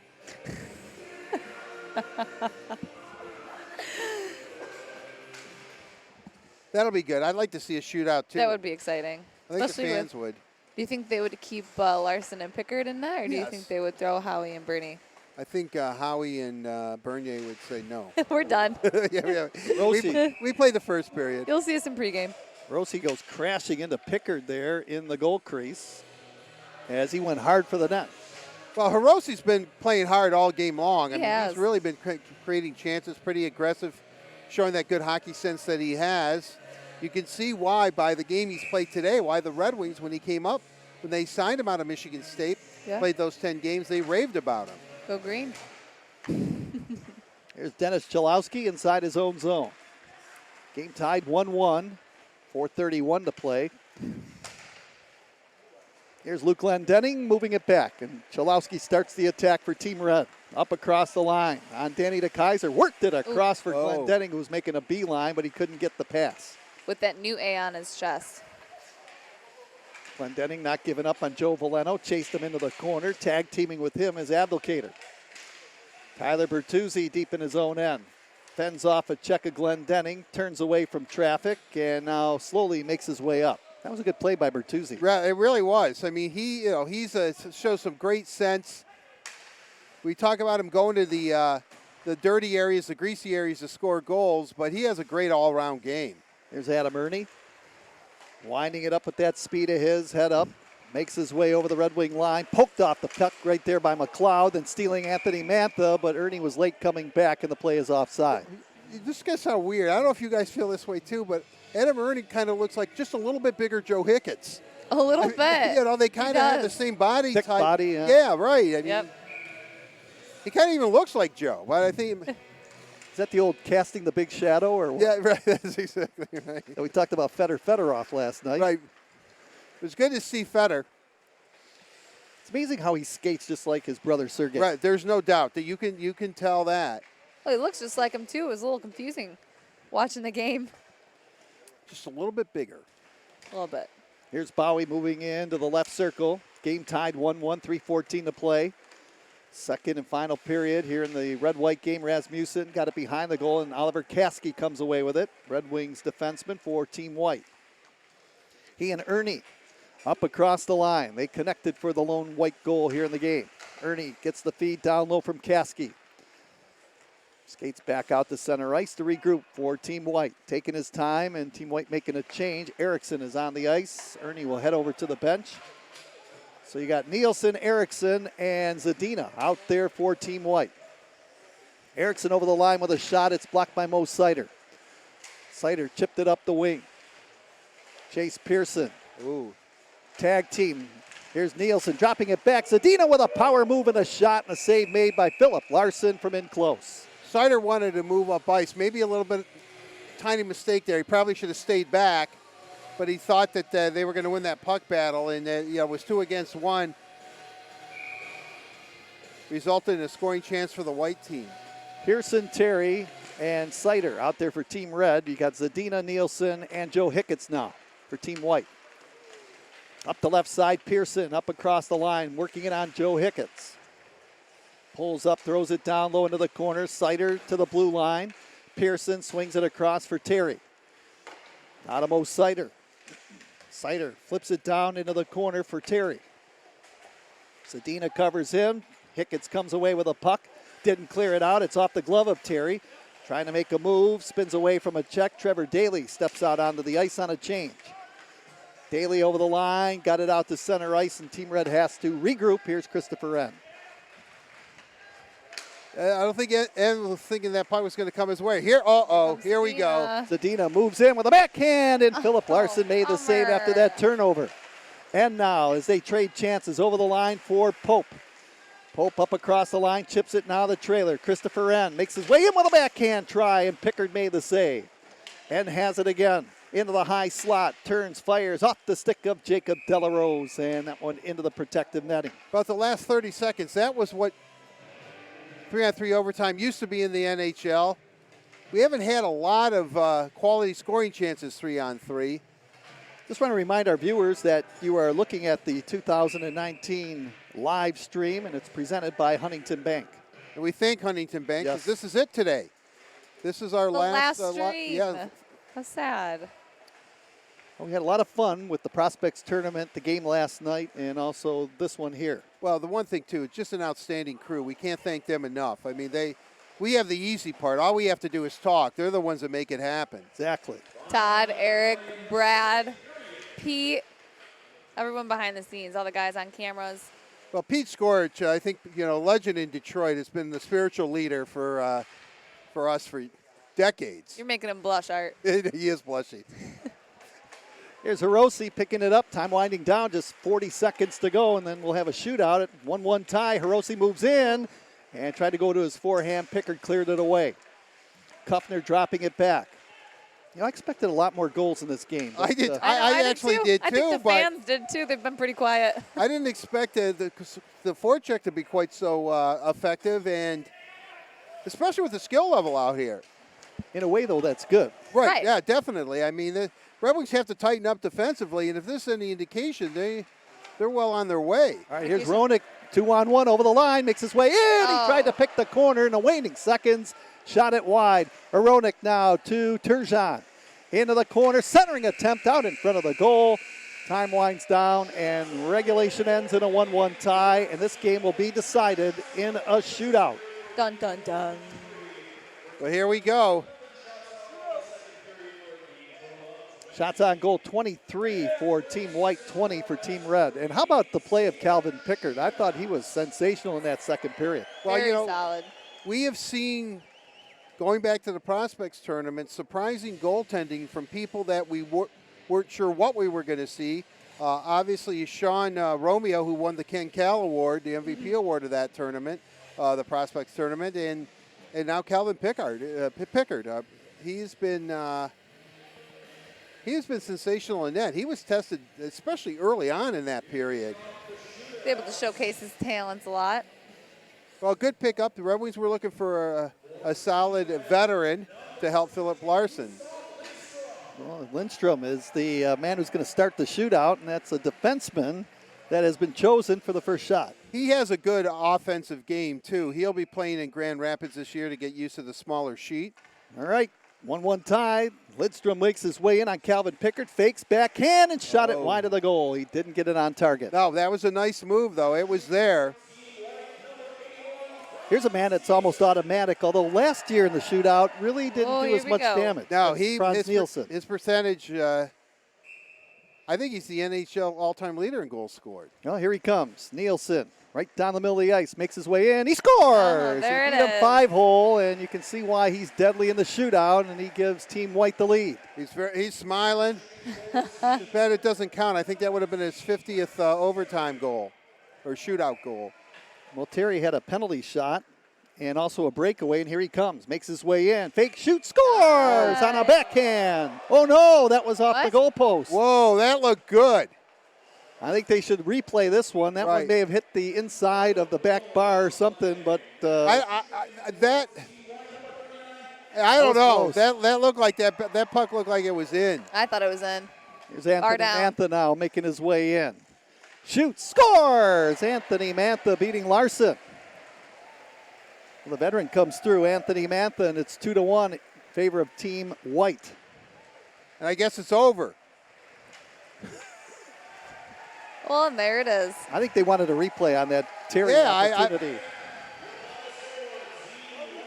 So the final score, the Team White, who trailed 1-0 after the early Athanasiou goal, wins in the shootout, getting 2 goals, one by Nielsen, the other by Mantha, and it's a 2-1 final.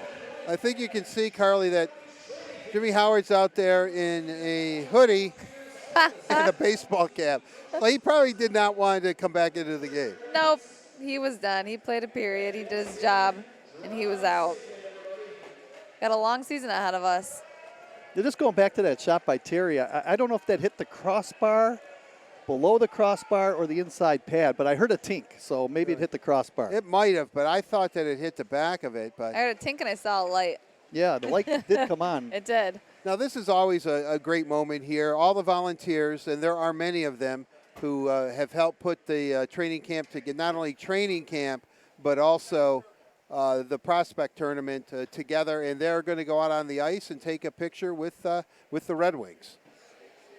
It's always nice that so many people in Traverse City come together to make sure this thing happens, not just for the Red Wings, but for us as well on the broadcast end of things. Right. Oh, yeah. And for the fans. I mean, everything is just so nice.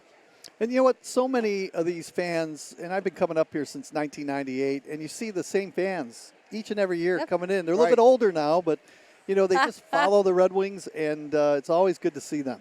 Well, it's so awesome to see and be able to put on a scrimmage like this for the fans that maybe can't make it down to Detroit. You know, it's a 4-hour drive to Little Caesars Arena from Center Ice Arena. Right, you're right, and that's such a great point. This is maybe the only opportunity they get to see their Hockey Town heroes. Right. And the Red Wings really go out of their way. They do a lot of good community outreach.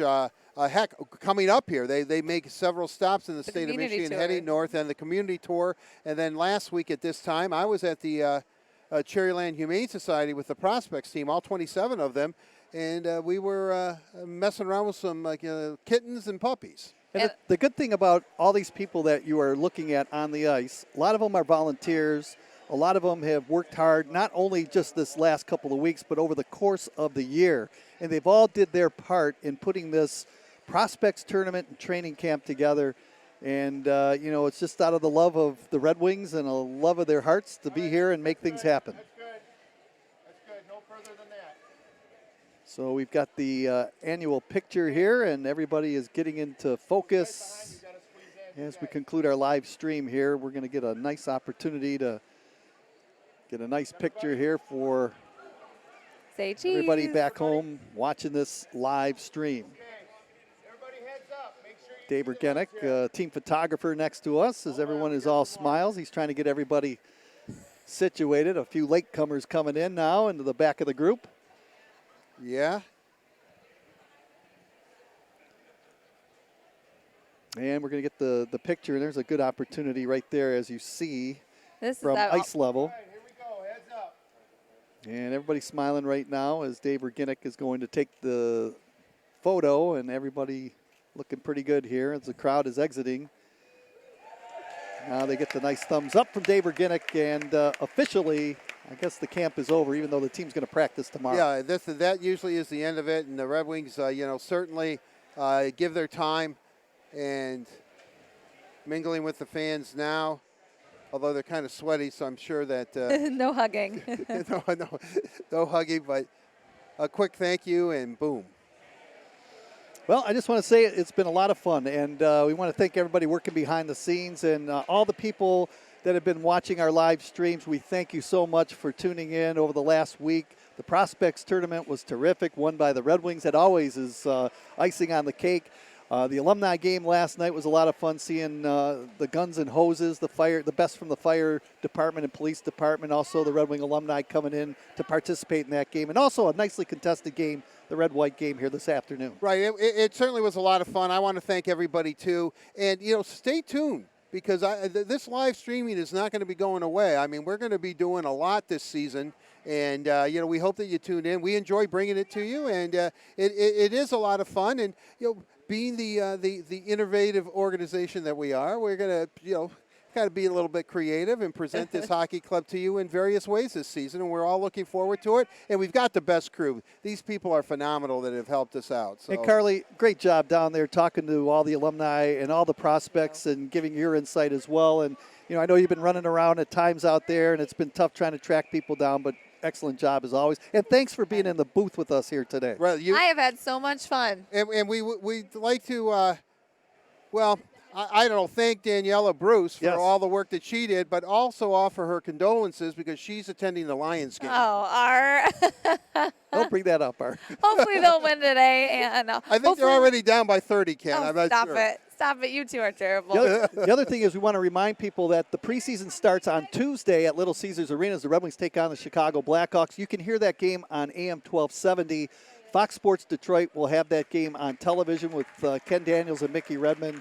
We'll be on the air 4 radio games. We're going to cover that Calumet game, call the action there. So there's a lot happening within the next 2 weeks. Then all of a sudden it's the season opener beginning in October as the Red Wings open up in Nashville, and then the following night come home and play the Dallas Stars. Yeah, it should be an exciting season. I think everybody's eager to see eventually what the Red Wings will become under Steve Yzerman. Steve has said, patience a little bit. It's going to take him some time just to get to know this organization. I would think that he would have to be pretty happy by what he saw today. At least the Red Wings tightened it up defensively in this game. And usually in a game like this, it's more offensive-minded. But the guys went after each other, and it was a good, solid hockey game. I'm excited to see what this team is going to be molded into by Steve Yzerman, not to mention Coach Blashill as well. So it's going to be an exciting season. We've got a lot going on. Everything kicks off at Little Caesars Arena, like Ken said, on Tuesday as the Red Wings play host to the Chicago Blackhawks. I'll be there.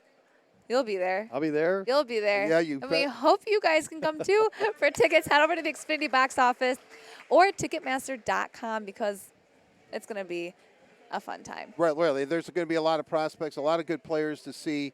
Jobs are open, and this is now it gets real. They're playing. The battle. So we'll see exactly how it all shakes up. And come October 5th in Nashville, as Kenny said, we'll see who the 23-man roster is and who the 20 lucky guys are that are going to dress that night for the Detroit Red Wings. Absolutely. Again, we want to thank everybody for tuning into the live stream. Have a great Sunday, and we'll see you hopefully on Tuesday as the Red Wings take on the Chicago Blackhawks in their first preseason game at Little Caesars Arena. For Art Regner, Daniela Bruce, who's not here, Carly Johnson, I'm Ken Kell. Thank you so much. Enjoy your Sunday. And you've been watching the live stream of the 2019 Red White game here from Center Ice Arena in Traverse City, Michigan. Good afternoon. Go Wings. Bye-bye.